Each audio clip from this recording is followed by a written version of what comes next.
Hello दोस्तों, नमस्कार। आप सभी का स्वागत है। बहुत से अभ्यर्थी बोल रहे थे कि सर आप पहले वीडियो बनाना क्यों शुरू नहीं किया। तो मैं बता दूं कि मेरी जैसे ही आरएस मुख्य परीक्षा संपन्न हुई और उसमें मेरा इंटरव्यू में चयन हुआ, उसके बाद में अभी तक इंटरव्यू की कोई तारीख घोषित नहीं की गई है, इसलिए मुझे समय मिल रहा है। नहीं तो मैंने पिछले 1 साल से लगभग यूट्यूब पर कोई वीडियो नहीं बनाए थे, लेकिन मुख्य परीक्षा होने के बाद में आपके लिए मैं कंटिन्यू रख रहा हूँ।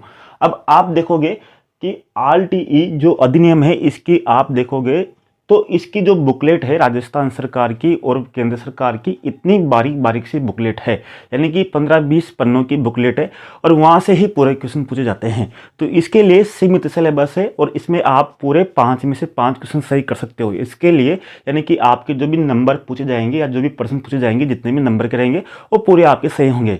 अगर आप इसको देखोगे कंटिन्यू तो आप एक ही वीडियो में समझ जाओगे। कैसे? जैसे आप मैंने यहाँ पर पूरे क्वेश्चन लिए हैं आपके फर्स्ट ग्रेड में इस वर्ष 2022 में जो आयोजित हुए पेपर वो, और 2011 से लेकर 2022 तक आपकी रिट परीक्षा में हुए वो क्वेश्चन आपके यहाँ पर लिए, जिससे आप समझोगे किस तरह से आपके क्वेश्चन पूछे गए। आप इन क्वेश्चनों को देखने के बाद में आप धाराएं बिल्कुल याद आसानी से कर सकते हो। जैसे आरटीई 2009 की अधिनियम की जो धारा है 25 का संबंध किससे है, पहले क्वेश्चन देख लीजिए। उसके बाद में 2009 का अध्याय का संबंध किससे है, 4 का।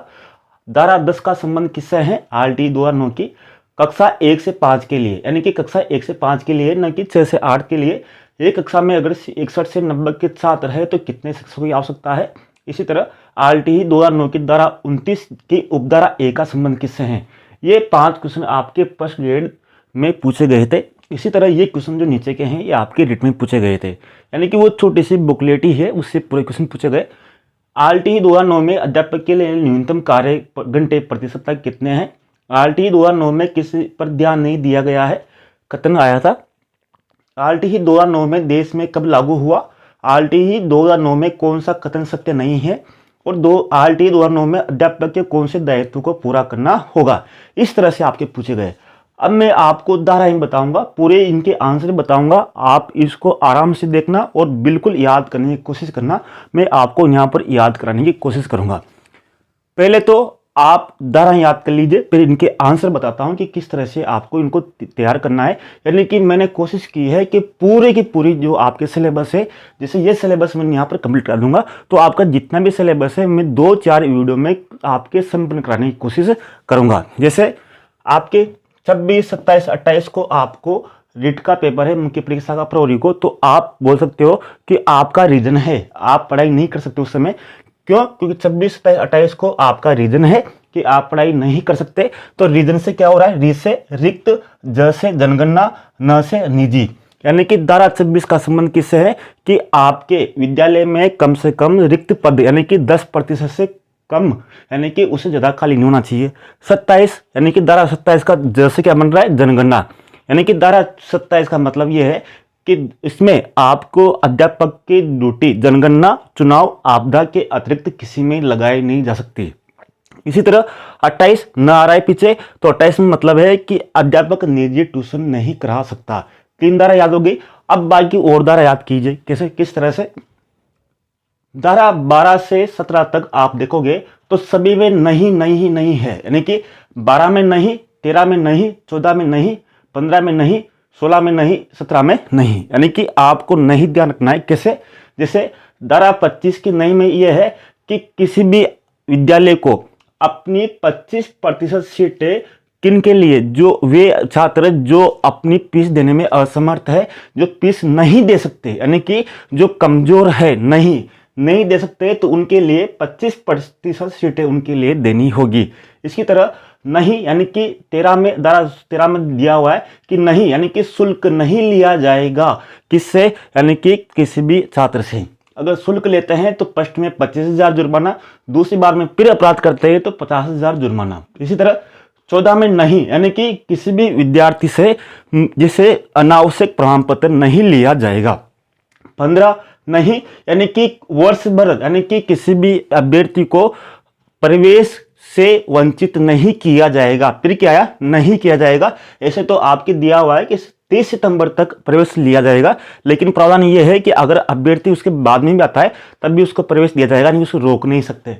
फिर 17 है नहीं, यानी कि किसी भी अधिनियम 16 के तहत किसी भी अभ्यर्थी को फेल पास नहीं किया जाएगा। लेकिन बाद में ये संशोधन किया गया कि राज्य सरकार अपनी इच्छा अनुसार इसमें डिसीजन ले सकती है।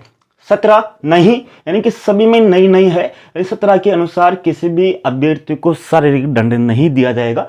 इस तरह से आप इनको याद कर सकते हो। एक पूरी धारा आपकी याद हो गई। इसी तरह आपकी धारा यहाँ पर याद हो गई। जैसे ये धारा याद होगी आपको, जैसे ये 26, 27, 28 याद हो गई, 12, 13, 14, 15, 16, 17 याद हो गई। एक बार फिर वीडियो को देख लेना। अब मेरे पास इतना समय नहीं है और मैं एक वीडियो बनाता हूं तो उसमें लगभग 2 से 3-4 घंटे लग जाते हैं और मेरे पास इतना समय भी नहीं रहता। तो इसलिए मैंने कोशिश की है कि आपके सबको समझाने की कोशिश की है, ताकि मैंने आपके इसी तरह से पूरे क्वेश्चन आपको समझाने की कोशिश की है ऐप पर। उसमें मैंने डाल दिया है पूरे नोट्स, ताकि आप वहां से देख सके, और पूरे टेस्ट सीरीज भी बना दिए आपके, ताकि आप वहां से अच्छे से कम समय में आप उसका रिविजन कर सके। इसी तरह आपके 26, 27, 28 हो गए। इसके बाद में देखिए 18 धारा, यानी कि 18 धारा, दो धारा का संबंध 18 है। जैसे मान लीजिए आपकी आयु 18 साल होती है, तभी आपको मतदान की मान्यता प्राप्त होती है। यानी कि कितने वर्ष में? 18 वर्ष में, यानी कि मान्यता। इसी तरह 18 का मतलब क्या है कि मान्यता, यानी कि 18 का संबंध किससे? मान्यता से, स्कूल की मान्यता से संबंध है। अगर वो मान्यता बिना चला रहा है तो उस पर 1 लाख का जुर्माना किया जा सकता है, अगर प्रतिदिन 10,000 रुपये के हिसाब से। इसी तरह धारा 19 का संबंध किससे है? तो 19 को अगर आप इंग्लिश में बोलोगे तो 19 बोलोगे। 19 में पीछे क्या आ रहा है? तीन का मतलब 3, यानी कि विद्यालय जितने मानक हैं, जैसे 4 दीवारी या खेल का मैदान जो भी है, वो सब उसको 3 वर्ष के अंदर अंदर पूरा करना होगा। 19 में 19 का मतलब 19, 3 का मतलब 3 वर्ष में, यानी कि धारा 19 का संबंध किससे? विद्यालय मानक के 3 वर्ष में पूरा करना होगा। इसके बाद में और धारा देख लीजिए, जैसे G20, अभी G20 का सम्मेलन यानी कि इस बार भारत में आयोजित होगा, तो केंद्र सरकार उसमें जो चाहे वो संशोधन कर सकती है।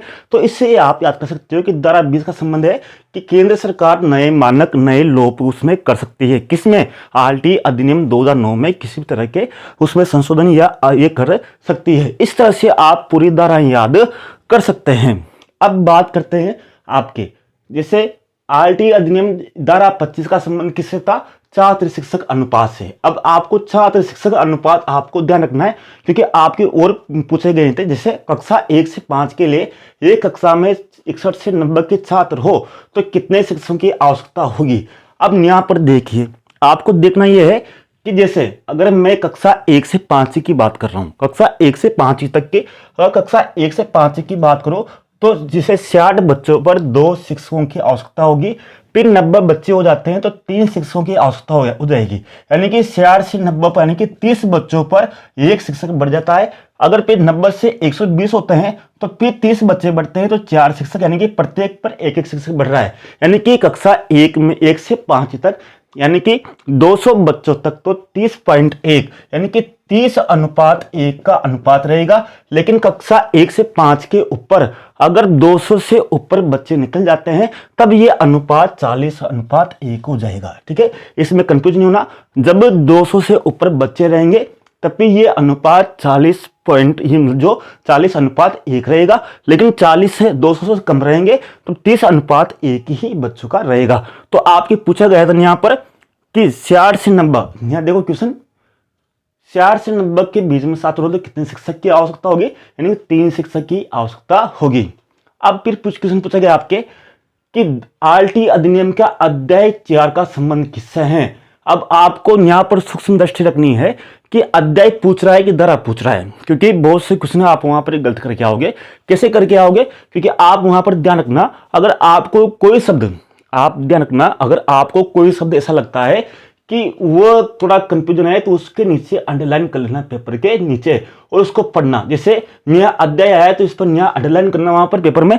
पेपर पर अंडरलाइन करने के लिए आपकी कोई नेगेटिव मार्किंग नहीं होगी, तो उसको आराम से पढ़िए या बाद में कीजिए कि धारा पूछा या अध्याय पूछा। तो अध्याय 4 का संबंध किससे है? तो अगर अध्याय की बात करें तो अध्याय किस तरह से याद करोगे आप? जैसे अगर मैं आपकी बात करूं राजस्थान के RT 2011 के, तो इसमें अध्याय कितने हैं? जैसे 9, 10, 11, यानी कि आपके जो राजस्थान RT 2011 था वो 2011 में लागू हुआ था और इसमें 10 अध्याय हैं और 29 धाराएं हैं, यानी कि 9, 10, 11, यानी कि 29 धारा 9 से 29, 10 से 10 अध्याय और 11 से 2011 में लागू हुआ। इसी तरह RT जो केंद्र सरकार का था उसमें 7 अध्याय, 38 धाराएं और 2009 में जो अधिनियम बना था 1 अप्रैल 2010 में लागू हुआ था।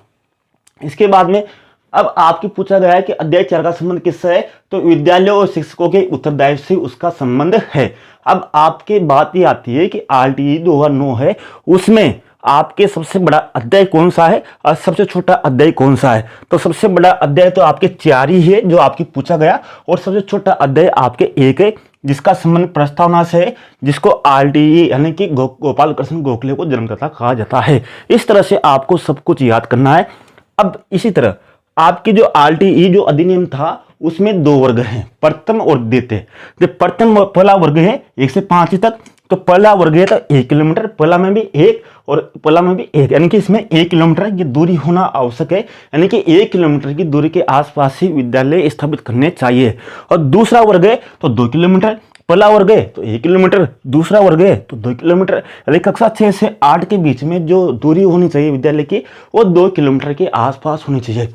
इसी तरह मैंने कोशिश की है कि आपके सब कुछ यानी कि उसमें डाल दूं ताकि आपके अंतिम समय में पूरा रिवीजन हो जाए, क्योंकि मेरे पास भी क्योंकि एक वीडियो आप जानते हो तो इसको आप देखोगे, मैं आपको अपलोड करूंगा तो इसमें समय लगेगा, और मैं कोशिश करूंगा कि और मैंने जो वीडियो बनाए हैं वो मैंने एक अलग प्लेलिस्ट बना दी है ताकि आप प्लेलिस्ट में जाकर पूरे वीडियो को उसमें देख सकें। उम्मीद है आपको ये समझ में आया होगा। फिर भी अगर इसमें कुछ रह गया हो, जिससे धारा 21 का संबंध किससे, एसएमसी से का संबंध है जिसका आप दिया हुआ है, तो इस तरह से आपको सब याद करना है। ये जो आपके दायित्व ये देश में लागू हुआ 1 अप्रैल, किस पर ध्यान नहीं दिया गया, तो ये कथन है, जो कथन आपको आप पढ़ोगे तो आपको याद हो जाएगा। तो उम्मीद है कि आपको समझ में आया होगा।